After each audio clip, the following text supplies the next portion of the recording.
Ladies and gentlemen, my name is Richard Williams. I'm director of the Wheatley Institution here at BYU. And on behalf of the institution, the university, and the David M. Kennedy Center for International Studies, we want to welcome you to this evening's lecture in a distinguished lecture in international affairs sponsored jointly by the Kennedy Center and the Wheatley Institution. We're pleased to have with us Professor Abdul Aziz Said from American University, who is a well-respected, well-published, and very well-known authority in the area of peace, and with a special emphasis in the Middle East and Islam. He will be more formally and completely introduced shortly. Let me recognize the presence of President Cecil O. Samuelson, President of Brigham Young University, who is seated on the stand. We also have with us Elder Garrett Gong and Sister Susan Gong. Elder Gong is a member of the First Quorum of the 70 of the Church and also an overseer of the Wheatley Institution. We're pleased to welcome Elder Merrill J. Bateman and Sister Marilyn Bateman. Elder Bateman is an Emeritus General Authority, former president of BYU, and also an overseer of the Wheatley Institution. We have also Elder Benny Banks and Sister Susan Banks. He is an Emeritus General Authority, and we love to have him with us whenever he can make it. We also welcome Bauman Bakhtiari, who is the director of the Middle East Center at the University of Utah and a colleague and friend of Professor Said. We're happy to have him with us this evening. Also, we have on the stand General Amos A. Jordan, who is former president of the Center for Strategic and International Studies in Washington and currently a senior fellow in international studies, in international affairs at the Wheatley Institution. And Douglas Johnston, who is the founder and president of the World Center for Religion and Diplomacy, and who is with us visiting this evening as a visiting senior fellow in international relations, also at the Wheatley Institution. He will introduce this evening's speaker. As is our custom, we begin these lectures with prayer. Professor Donna Lee Bowen, who is the director of Middle Eastern Studies here at BYU, will offer that prayer, after which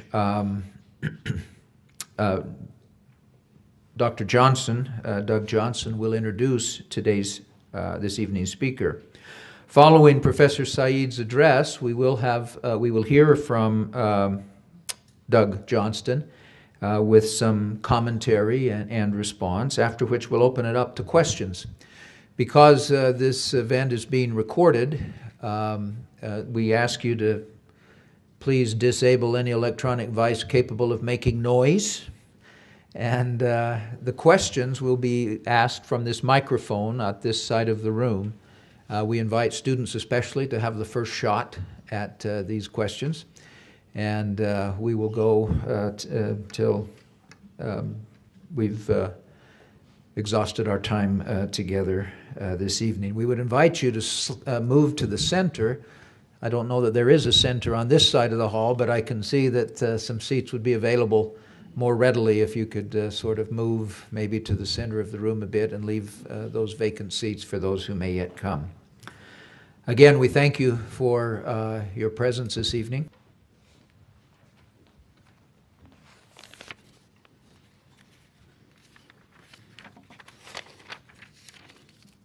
As Richard mentioned, my name is Doug Johnston. I head the International Center for Religion and Diplomacy, and I just must tell you what an honor I consider it to be here at this marvelous university and to be able to introduce a very dear friend and a longtime member of our center's board of directors. But Professor Abdul Aziz Said, a highly regarded champion of peace education, holds the Mohammed Said Farsi Chair of Islamic Peace at American University in Washington, D.C. As a senior ranking professor at the university, he's had quite an impact on the university itself, in addition to his many scholarly contributions to the field. For example, Professor Said was the founding director of the International Peace and Conflict Resolution Program in the University School of International Service. He's also the founder and current director of the University Center for Global Peace, which sponsors activities that promote the kind of sensitivity and responsiveness to the needs of others that can actually lead to global peace. Professor Said has also performed consulting work for a range of government institutions, including the Department of Defense, Department of State, the White House, and the United Nations. He's also had special ties to West Point. As a Naval Academy graduate myself, I would normally be inclined to question his judgment on that one. But because of the special connection of the Wheatley institution itself to West Point, I will keep my peace. Professor Said has authored more than 16 books, and his scholarship in the field of international peacemaking is without peer. So please join me in welcoming tonight's distinguished lecturer, Professor Abdul Aziz Said.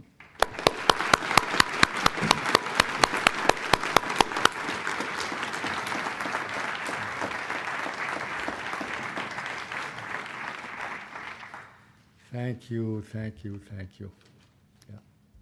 Yeah, thank you. Yeah.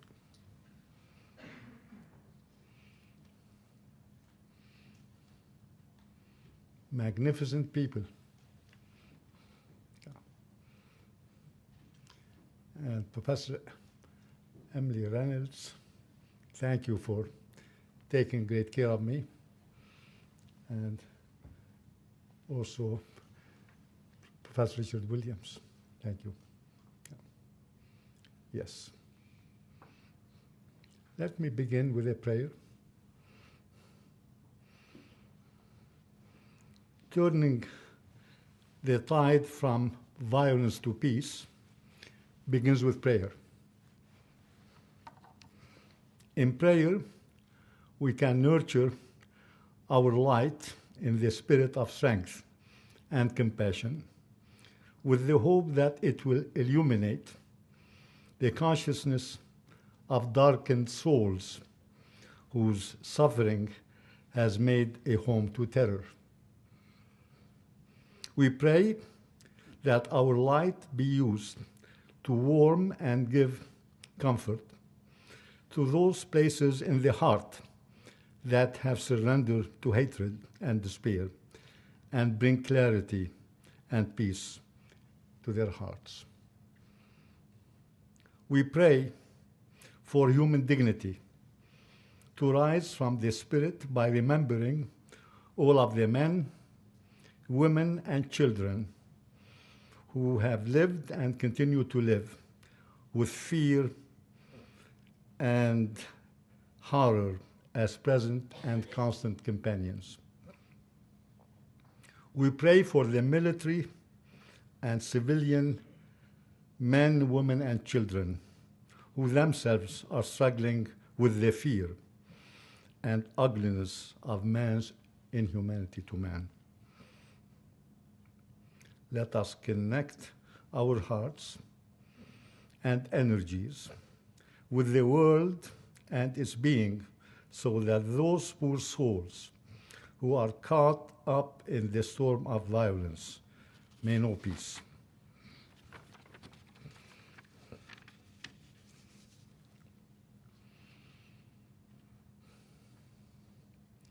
Those who would be interested in my remarks, I will try to be as brief as possible tonight, but those who are interested can contact my office and we'll be happy to send them to you. My email address is asaid@american.edu, asaid@american.edu.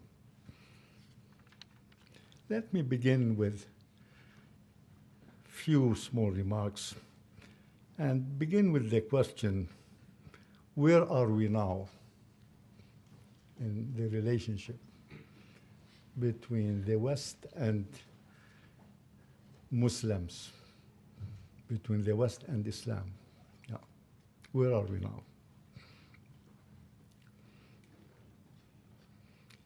We are aware that we are at a crisis point. And as we all are aware of, crisis brings opportunity.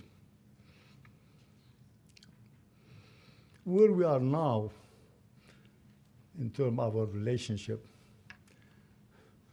I refer to three stories. Three stories. Story number one is a story of confrontation, that the West and Islam are in confrontation, clash of civilization.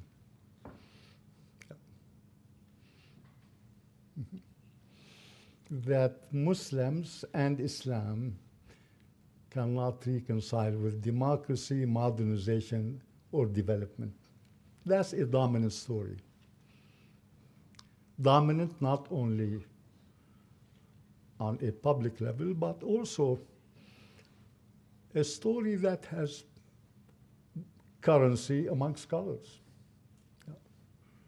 When you look at publications on Islam and Muslims. So we have, that's one story. Then we have a second story that Islam and the West are compatible. That's the second C. First is confrontation. Second, they are compatible. After all, we are reminded that Islam is an extension of the biblicist tradition. It's part of the Abrahamic tradition. That story is beginning to gain some currency. And yeah. But there is a third story that I like to tell. I'm not alone in that story. Many others with whom I work. I call it the other C, story of complementarity. That Islam and the West complement one another.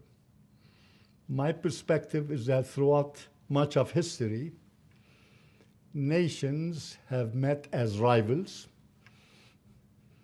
in a process of exploitation. And my third story calls for a different meeting, a meeting of people not as rivals in a process of exploitation, but a meeting where America enters into an exchange by giving its best to Egypt and Egypt giving its best to America. A story of exchanging the best for the best. Yeah. That's the story of complementarity.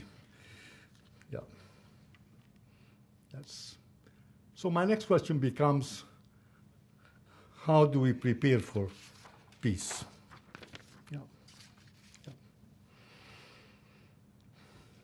Let me share with you some comments.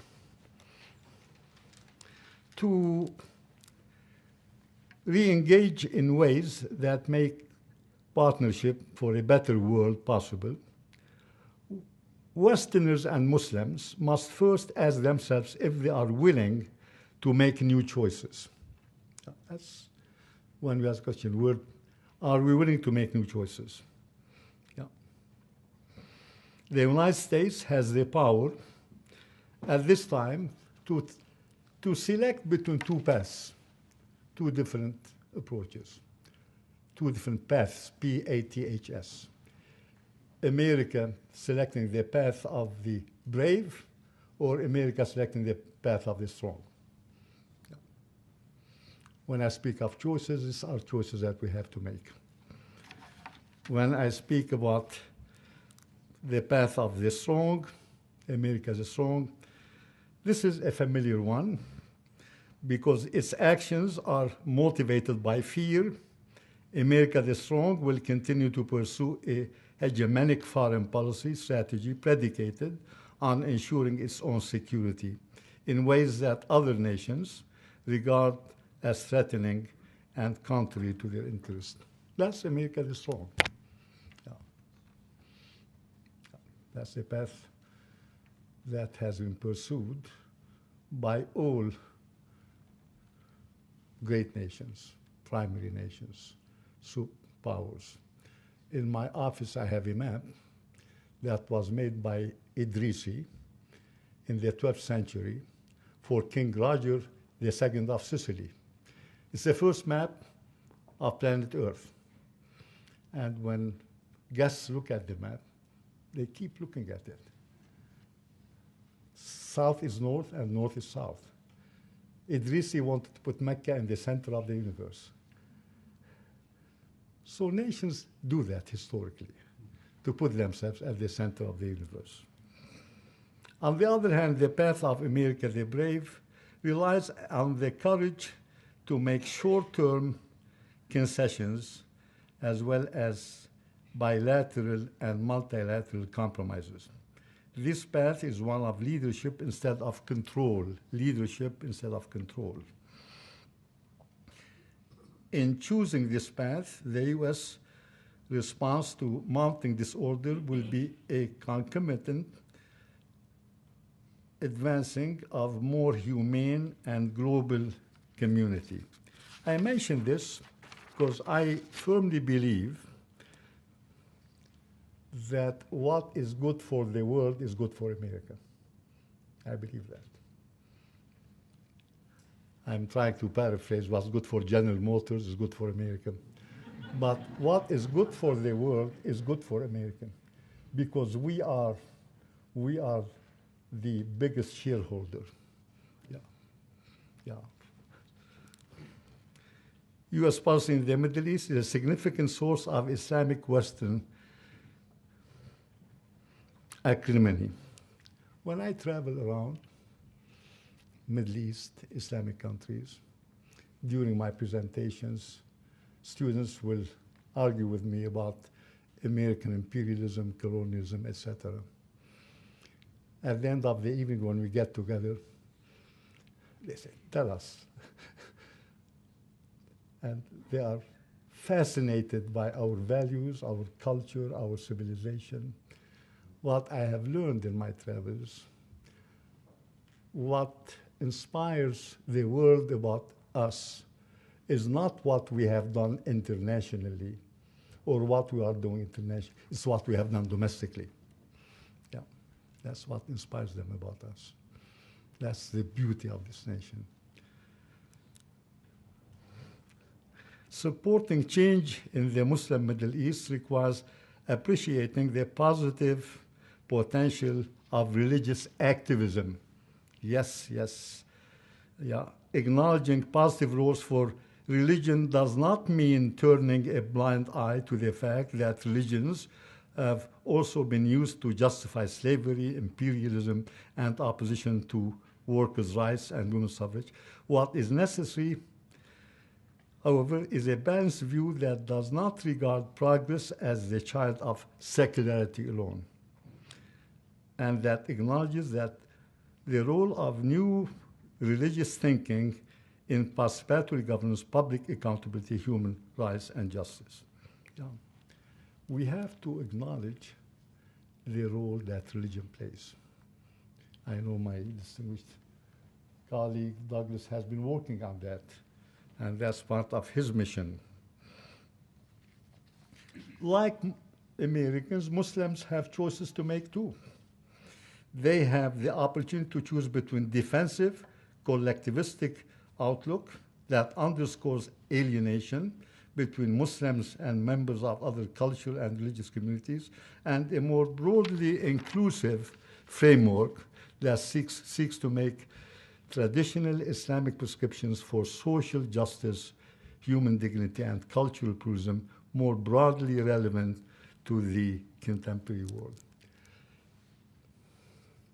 Much of the political behavior of Muslims at this time is deeply rooted in a deep sense of disempowerment, in a deep sense of powerlessness.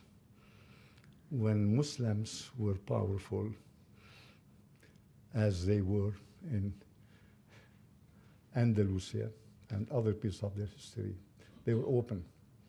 So much of their behavior is deeply rooted in a sense of powerlessness. My next question is, what could be some of the building blocks toward or an agenda of Muslim-Western cooperation? I'll mention 9 of them. 1, strategizing for conflict transformation. Yeah. Generally speaking, current U.S. and Western policies manifest an overriding concern to control the direction of events, whereas Muslims hope for change and cultural determination. Neither side is sufficiently vigorous in seeking points of leverage for nonviolent, constructive responses in social and political ills. Rather than conflict management or conflict escalation, we need cooperative strategies for conflict transformation. Conflict transformation, beyond conflict resolution, how to transform the conflict. Proposals to revive or recalibrate the Cold War containment framework is not going to work. It's not going to work. Yeah. We need to be, when we look at Tunis, I'm in Tunisia and Egypt right now. Yeah, yeah. What do we do? One of the questions asked of me many times now, how about the Muslim Brotherhood? Yeah, yeah, yeah. Yes, what do we do with that? How do we deal with a Muslim Brotherhood? How can we deal with that? I will be talking more about that. So my second is to strengthen diplomatic preparedness. That's second block. Block number 1 I mentioned is to strategize for conflict transformation. Block number 2, to strengthen diplomatic preparedness. Diplomatic discourse intended to win trust rather than cause offense should give increased weight to multilateralism. Yeah.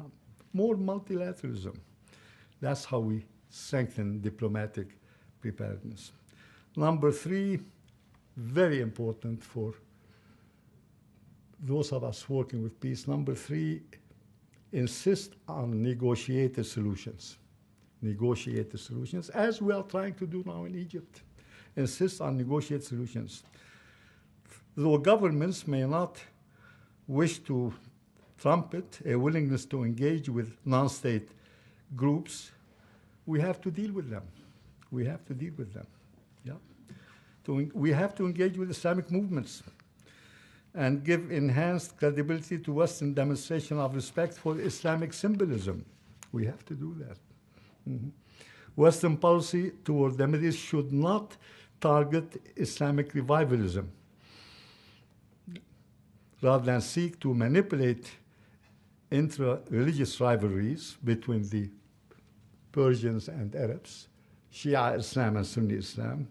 We have to work collaboratively with both sides. And I would love to answer questions about that. In addition to creative Western policies that engage multiple stakeholders in the Middle East and South Asia, there is always much room for new Islamic initiatives. Muslims have to take initiatives, for sure. Yeah. Number 4, foster greater inclusion of Muslims in North American life, official life governance. That's beginning to happen. President Obama has done and is doing a good deal in moving in that direction. So that's happening.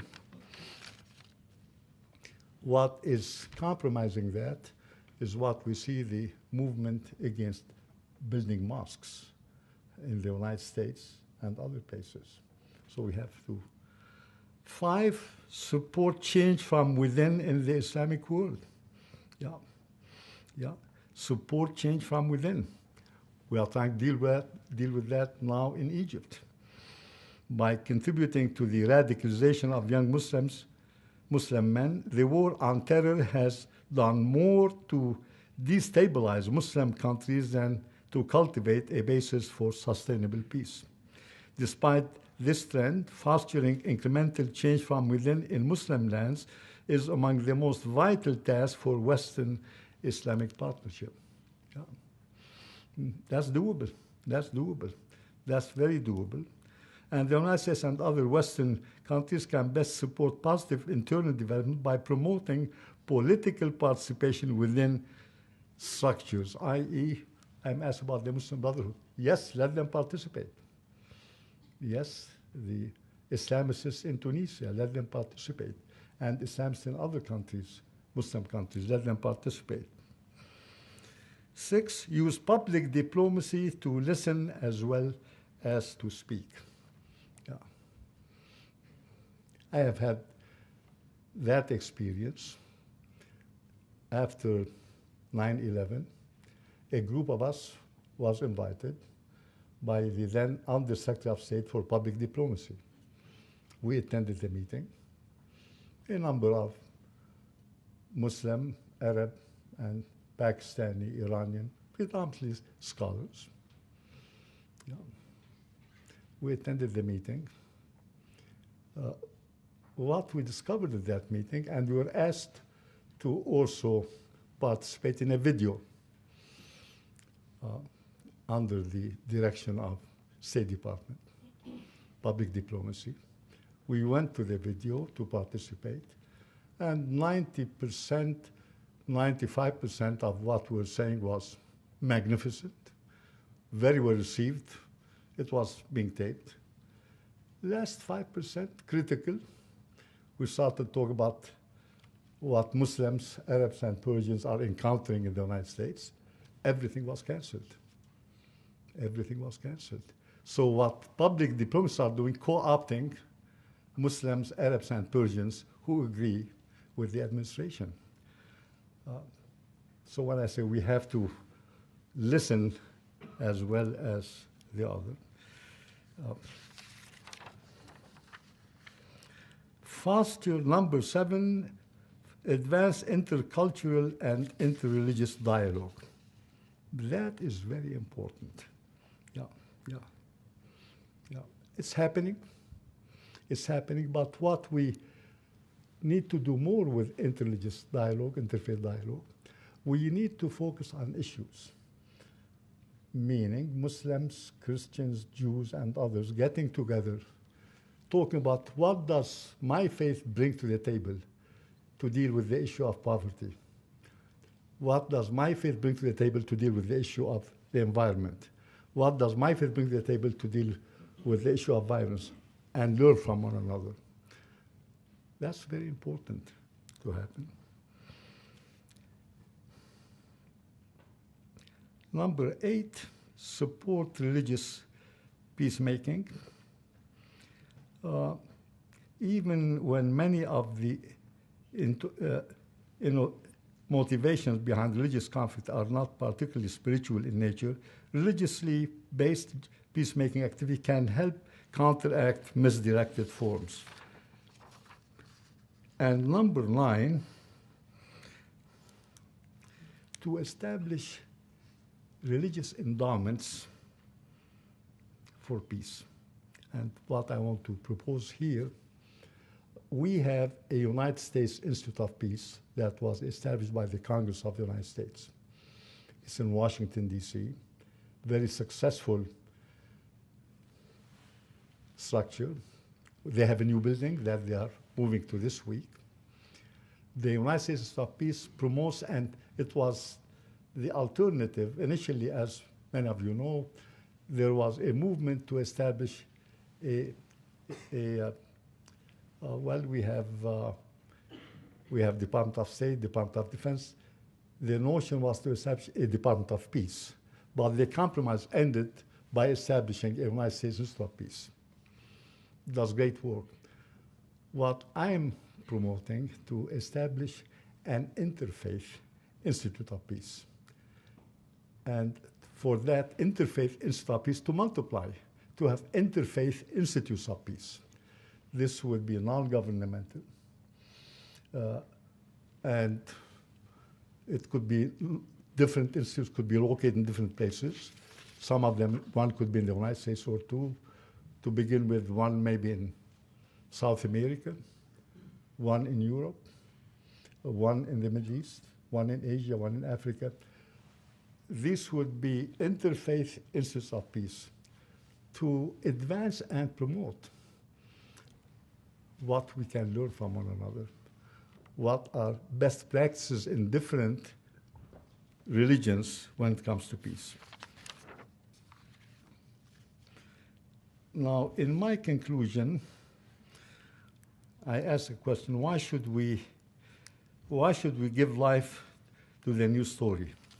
Meaning, why should we give life to the story of complementarity? Yeah.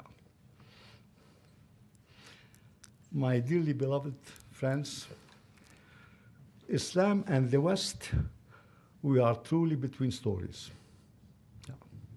Yeah. Yeah. Yeah.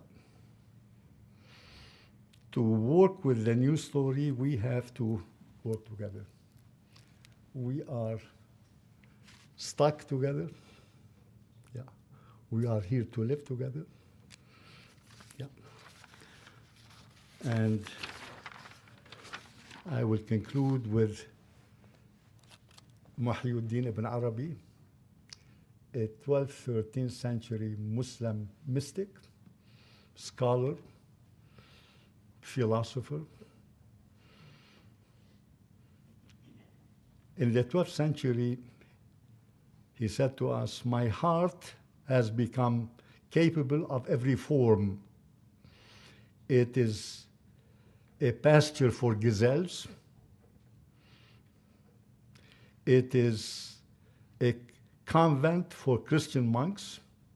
It's a temple for idols, and the pilgrim of the table of the Quran. My heart," he said, "is capable of many forms. Love is my faith and religion." Yeah, that's Muhyiddin ibn Arabi. Echoed by another Muslim, Rumi, when Rumi reminds us, "I am neither from the east nor the west. No boundary exists in my breast. I am free." Thank you for your invitation, and I stand prepared to respond to your questions.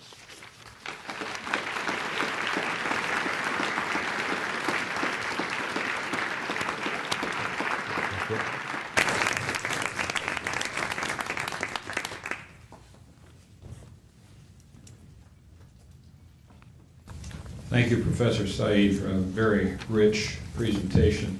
There's so many things that deserve comment. I'd like to just dwell on a few for a moment. First was this business about promoting change from within, supporting change from within. All too often, the need for change is driven by one's own unfamiliarity with one's own theology, the lack of understanding. And the best antidote for religious ignorance is religious understanding, particularly in a context where religious legitimacy trumps all, as it currently does in most of the areas in which we're engaged in hostilities. Our center has been involved with reforming the madrasas in Pakistan for the last 7 years. We've been enjoying some success with that. And one of the reasons we have is that our Pakistani American project director, who's absolutely superb, grounds all suggested change in Islamic principles so that those who are participating can feel that they're becoming better Muslims in the process. Tell them what a madrasa is. And they are. I'm sorry. Joe just told me to tell you what a madrasa is. These are the religious schools in Pakistan that gave birth to the Taliban, among other things. And as you might imagine, it's quite a sensitive area. But the progress has been very encouraging. But a part of it, though, is this business of grounding it in Islamic principles. It's terribly important.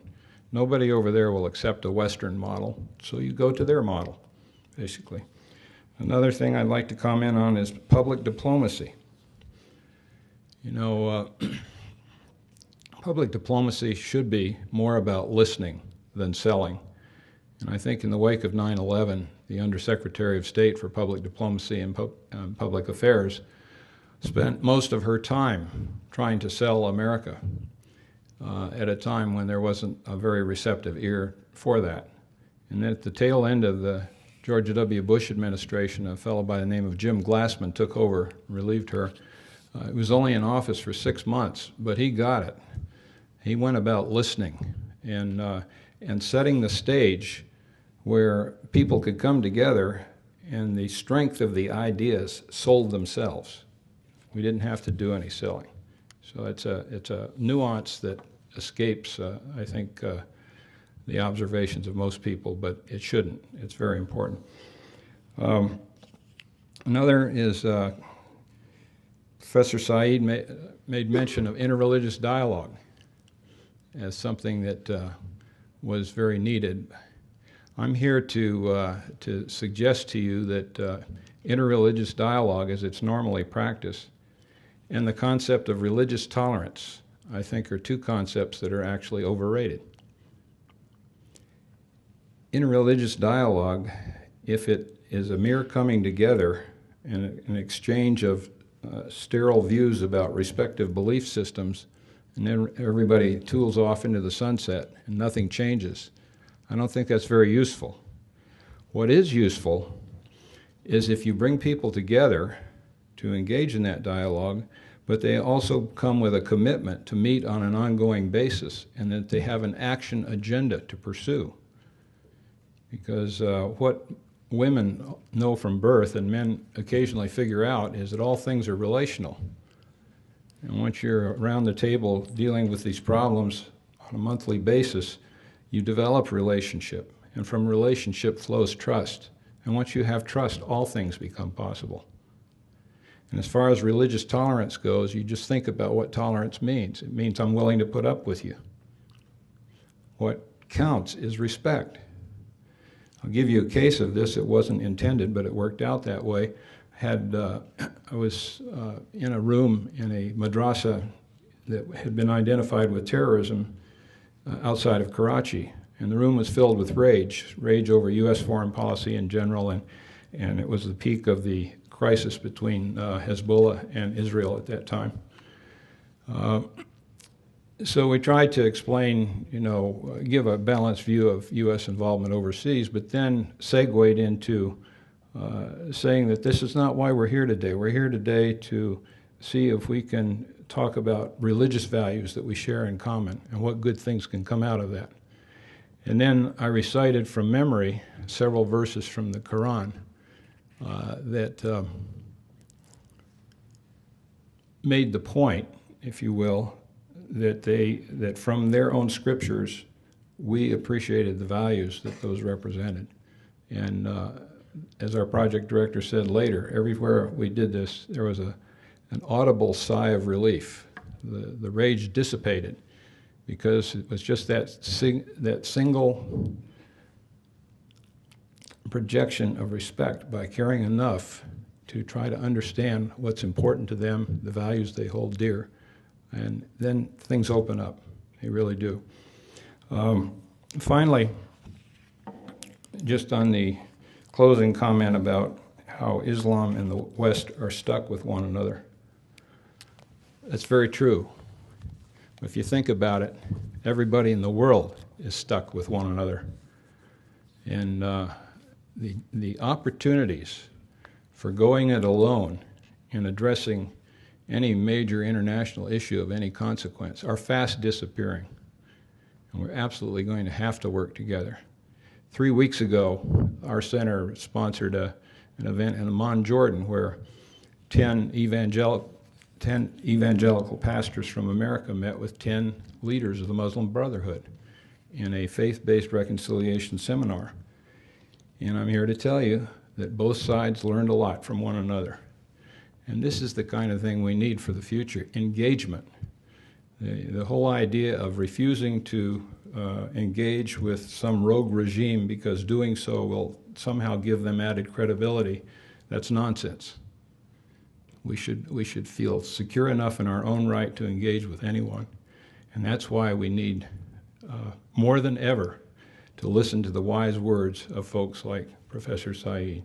So thank you very much for all you had to say. We'll now open it up to questions, and you'd like to... I can do it, yeah. You'll stand here, okay. Yeah. Good. Open up to questions, and thank you, Doug. The message I'm sharing with you when it comes to interfaith dialogue, there's fear of dialogue. Oftentimes we are afraid to enter into dialogue. What I have experienced with dialogue is through dialogue, we develop new knowledge. There's no fear that the Muslim will become less Muslim, or the Christian less Christian, or the Jew less of a Jew, or Hindu less. In fact, the opposite. He or she becomes a better Christian, a better Muslim, a better Jew. So when it comes to dialogue, that has been my experience. And talking about part of what I'm sharing with you, story about a person who was desperately looking for the keys he had lost. He had lost his keys and was desperately looking for them. A friend of his was passing by and inquired, what are you doing? He said, I'm looking for my keys. And he came to help him to look for the keys together. Time passed, they couldn't find the keys. So the friend asked his friend, said, where did you exactly lose your keys? Oh, he said, I lost them in a dark alley behind, but there are no lights over there. I'm looking for them under the daylight, under the lights. We have to look for them every place. We have to look for them, yes, through inclusion with those with whom we disagree. So it is looking for them. It is, we are stuck together. Yes. One of the reasons that peace is more difficult than violence. Violence is reactive. Peace is proactive. Peace is proactive. It's not reactive. And that's, and working with peace with Muslims, Christians, and others, we cannot continue to look for peace or reconciliation through retrospective. We have to look for it also through prospective. Not only retrospective, but it has to be prospective. I'd be happy to respond to your questions.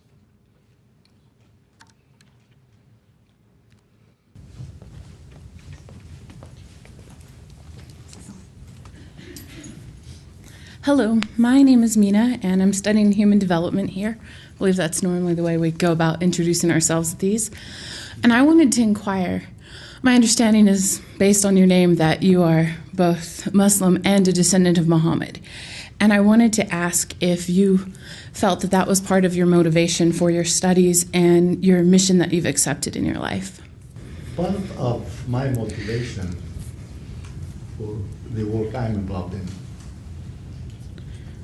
around age 6 or 7, the town, the village where I was raised in Syria was caught in battle against the French. Men were shooting at one another, and women, my mother included, carried us. And we ended up in Aleppo, Syria.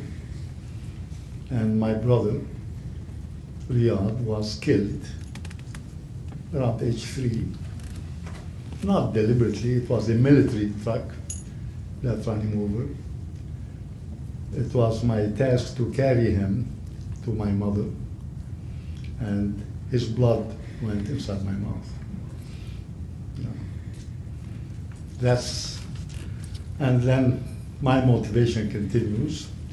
In Israel, participating in a conference, I asked the taxi driver to take me from West Jerusalem to East Jerusalem. he was reluctant. He said, they are killing people there. I don't want to take you there. But then finally he accepted, started driving, and looked back at me. He said, what are you doing? Where are you from? To shock him, I said, Syria, because Syria and Israel are at war. He was shocked. Then he asked me more, and I told him what I was doing. After about 10, 15 minutes, he goes on his radio in Hebrew. Then he finished, he said, Mr. Said, he said, I went on radio with our people to go on radio with the Palestinian taxis to meet you because we don't want to kill our chances for peace. After leaving Israel, I was going to Syria. You can't go to Syria from Israel. I had to go to Cyprus, arrived in Damascus, took a taxi to the hotel. He said, where are you coming from? I said, Israel. I said, my God, Israel, the enemy. He was like the Israeli taxi driver in his early 30s. Kept driving, he said, what were we doing in Israel? I told him. After 20, 30 minutes, when I arrived at the hotel, he said, please don't pay me. All we need is peace. I said, are you communicating with Shlomo, the taxi driver? That's why I'm here. That's what I'm doing. Thank you.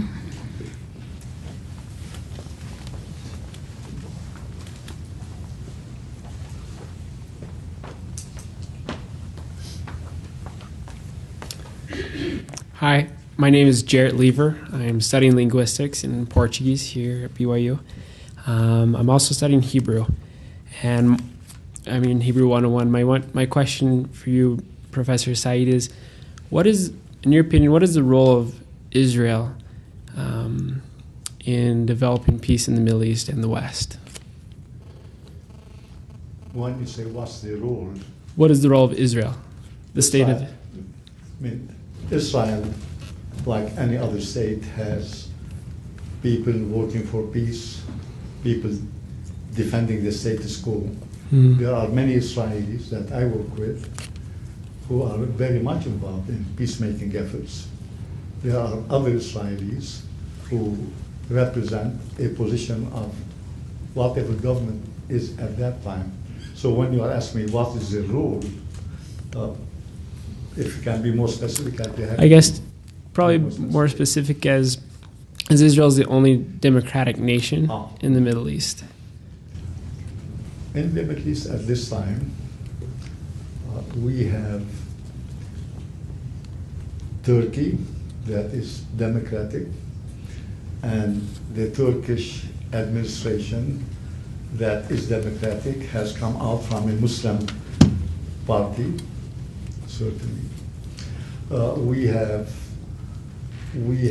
Morocco attempting to work with democracy.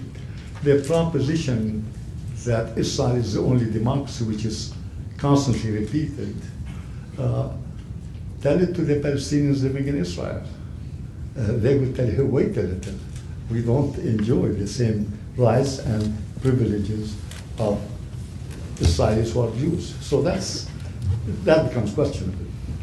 Thank you. If your question is Israel the only state in the Middle East that has free election, yes, Turkey has free elections. So it has to be basic context. Okay. Thank you, Joe.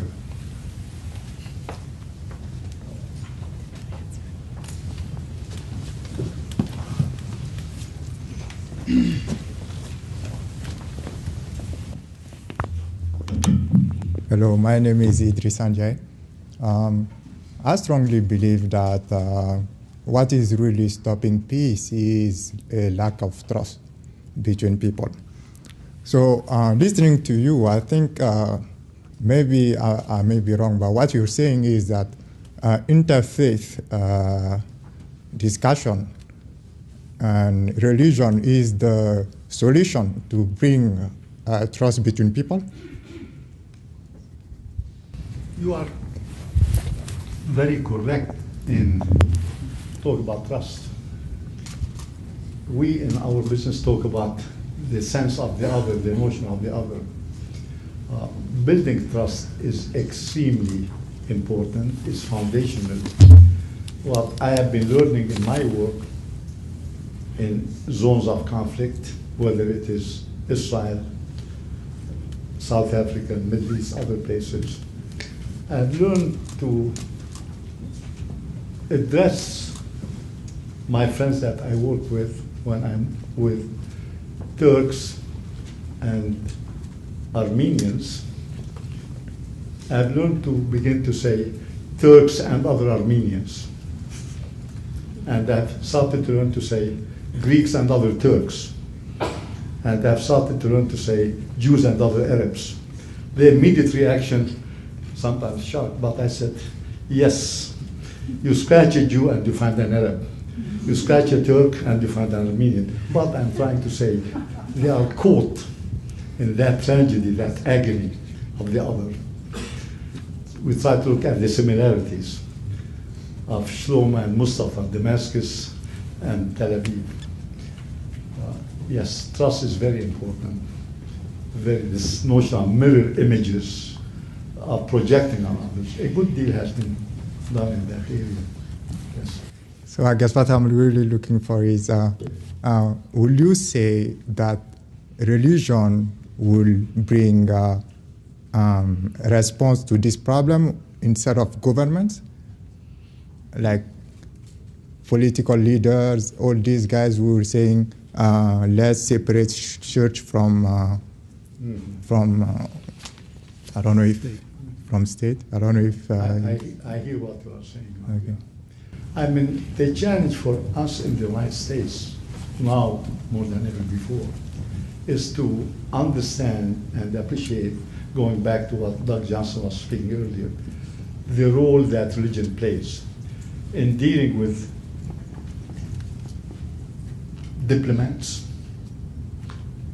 Oftentimes hard to appreciate, to deal with religion as a factor. It's becoming more recognized, more acknowledged, that while true religion historically has been used in abusive ways, religion has great foundation for trust building, peacemaking. That's what more and more, hence my plea to establish an interfaith institute of peace emanates from that belief, commitment, that indeed religion as a force for peace is critical. Thank you. Oh, please go ahead. Let me just bring that alive for you just a little bit more. I mentioned reciting these verses from the Quran. The paraphrase of those verses is, "Oh, mankind, God could have made you one had he willed, but he did not. He made you into separate nations and tribes that you may know one another, cooperate with one another, and compete with one another in good works." And I said that, then I said, I and my two colleagues who have come with me happen to be followers of Jesus, and we know that you can't be good Muslims unless you believe some pretty wonderful things about Jesus. So he said, let's ask ourselves, how should we behave toward one another if he were here in our presence? And over the course of the next hour, as that played out and segued into a bit of a social function, that rage had dissipated to a posture of total acceptance bordering on fellowship. You couldn't get there using government talk, you know? This is what hits people at their heart. This is what gives 90% of the people on the planet their reason for being. You just can't continue to ignore religion as we have seemingly done in so many aspects. So. Well, that's, thank you, Douglas. That's in discussion earlier with colleagues of mine who are on your faculty here. I shared the experience at some young diplomats meeting with me, asking me what books they should read to deal more effectively with Iranians, Arabs. Well, I said, begin by reading a book by Attar, Fariduddin Attar, entitled Conference of the Birds, and begin to understand the culture, the context. We in international relations we have decontextualized politics. We have to place it in context. And when in my training, similar to most of you here, I was trained in the United States in higher education. And in my training in higher education, what I have been taught to accept in looking at big events, big conflicts, focus on the material, the technological, the economic, that which can be quantified. By doing that and overlooking emotions, feelings, and beliefs, we place it out of context. So what happens, we reduce substance to phenomena, to generalizations, fundamentalism, etc., etc. So that's part of the challenge, yeah. So yes, to deal with Arabs, Muslims, we have to read Attar. We have to read Conference of the Birds. And we have to read similar works, yes. Recently, I met a young American diplomat who's highly loved in the Arab country where he serves, and I discovered why. They said, well, he recites poetry when we talk with him, we deal with him, he understands our culture. That's what mattered a great deal. Yeah. I was expecting to say he knows history, diplomacy, international law. I'm sure he knows all of that too. Yeah. Assalamu alaikum. Alaikum salam. I was thinking about the first building block, which you said was not resolving conflict, but transforming that conflict. Could you clarify that a little bit more? And does that have something to do with the higher concept of jihad, the personal conflict against evil emotions, sins, personal weakness, etc.? That's why when we look at peace programs, it is important to recognize the language. Some of us talk about departments of conflict management. Some of us use the term conflict resolution. Some of us use the term conflict transformation. What conflict management and conflict resolution do not do, they do not transform the conflict. They do not transform the power relationship between the conflicting parties. What they do, they resolve that conflict, but power relationship continues to be one very high, one very low. The disparity in power continues to be one high, one low. Connected with that is the other notion mentioned, transformation, inner transformation. That is, you mentioned jihad. What jihad has to do is what? Is spiritual inner struggle for refinement. Abused by others to use it against others. So transformation indeed results in altering the relationship of power. Thank you. Welcome. Thank you very much.